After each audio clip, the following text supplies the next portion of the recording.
Hi friend, let's continue studying the book of John Ray, What Your Mother Couldn't Tell You and Your Father Didn't Know. So yung lesson natin today is still about the differences between a man and women, how can we handle our relationship at we have the advanced relationship skills in our relationship. So ito kasi hindi mo lang magagamit with your partner or your husband even sa trabaho, sa community, sa ministry, no? Kasi you deal with different sexes, diba, men and women. So, maintindihan mo yung differences nila. You will be able to learn how to handle them.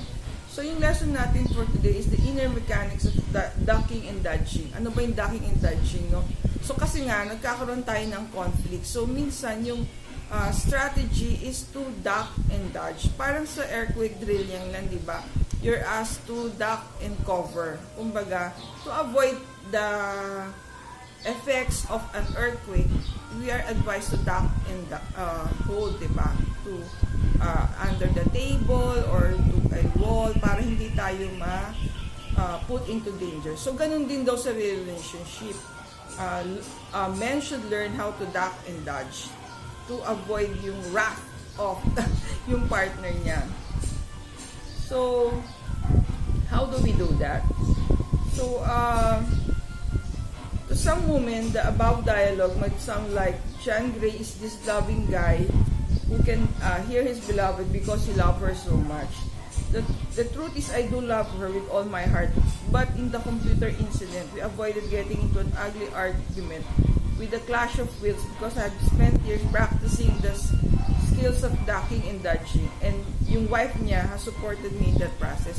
So, ano ba yung computer incident? So, if my memory serves me right, si Sir John Gray would like to buy a new computer. Eh, sinasabi naman ng wife niya, meron ka pang computer, why would you buy a new one? So, ganun, di ba? Ngayon, especially ngayong times na to. So, when my son was still single, sabi ko, may phone siya, may laptop siya, may tablet. Parang pare-pareho naman yung apps na nandun. Pero meron siyang 3 gadgets. So, pero yung clothing niya, yung pampasok niya sa office, parang hindi niya binibigyan attention. Pero sa gadgets, lagi siyang kung ano yung latest model, meron siya. Pero hindi siya very conscious about his appearance. So, I think, ganun din si Sir John Ray. Mukhang siya, gadget tech siya. Or gadget addict, no? So, sabi niya nga, in the beginning of their marriage, yung wife niya would often fight and argue because in essence, we aren't speaking the same language. So, kumbaga, iba yung language ng Mars and iba yung language ng Venus, di ba? When conversations repeatedly turn into fights, one or both partners will eventually begin to close up and passion will start to fade. When men begin to understand this, they are motivated to listen more. So, kasi nga, di ba, women would like to be listened to be nurtured emotionally, hindi lang yung mabigyan siya ng physical possessions or material possessions, but yung emotional side is kailangan ma-handle din. Parang listening is one way of nurturing her emotional side of the story. So when conversations repeatedly turn into fights,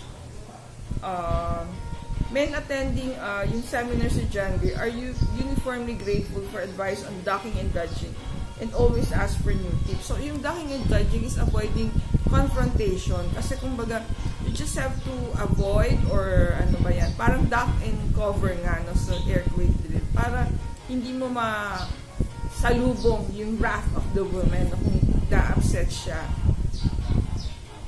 So, just like yung computer incident nga, so sabi niya nga, no, he learned to duck and dodge, allowing him to patiently listen and give yung wife niya consideration and support she deserves. Kasi ayaw pumayag ng wife niya na bumili siya ng gadget. Actually, pwede naman niyang gawin na hindi sundin, no? I-bypass kung ano yung ano. But he decided to consider yung emotion ng wife niya. Kasi nga, pag hindi niya yun kinonsider, magkakaroon sila ng conflict or fight. No? Preparing to dodge. So, parang sabi niya, I have to prepare myself for yung wife niya resistance because every instinct in my body is telling me she'll disapprove. For starters, she doesn't have the same appreciation of electrical gadgets and gizmos that I do. So, yun na nga, si Sir John Gray, mas techie than the wife, no? So, kaya gusto niya yung latest model ng kanyang computer. So her resistance in making the conversation much harder for me to start. In some ways, I feel like a child or a subordinate asking permissions. I don't feel very manly. In fact, I feel like a weakling. So yung isa pa, parang feeling niya, under siya, na hindi siya makapag-decide sa sarili niya. Actually, pwede naman nga niyang gawin na to decide to buy yung computer even without the approval of the wife. Pero syempre, magkakaroon sila ng conflict. So ginawa niya, he took the time to duck and dodge nga and to convince little by little yung wife niya kung bakit niya kailangan yung computer and what would it make sa kanyang trabaho, di ba?